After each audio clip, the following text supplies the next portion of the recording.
Usually when I'm going through an audit, I kind of think of it conceptually as having almost 3 different phases.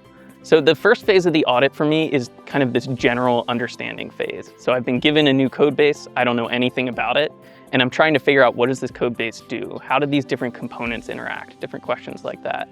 After that first stage, I then proceed to like a more detailed kind of path. So now I understand at a high level, like this is what the protocol is supposed to do, but I don't necessarily understand exactly what every function does particularly. So this is kind of the detailed path of the audit.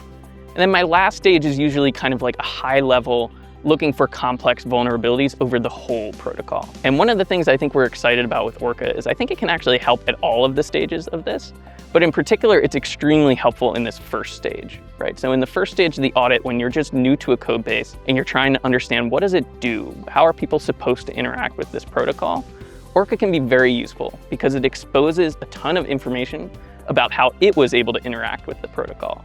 And so it can expose things about the protocol that it can take quite a while of just staring at the code to learn, where OrCa exposes these automatically just by executing millions of test cases. So we've found that it's extremely useful at that stage in the audit, where you're looking at the code base and you want to understand basic relationships between contracts or requirements on functions.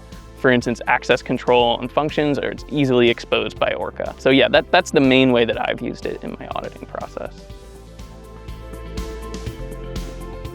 I think the main thing that we're really excited about with OrCa in the context of this kind of exploration idea is that OrCa allows us to reconsider what fuzzing actually is. So most other fuzzers, the goal of fuzzing is just to find bugs. And finding bugs is really important, right? It's what we're trying to do. But OrCa opens up a new avenue for how we can think about what fuzzers are capable of doing.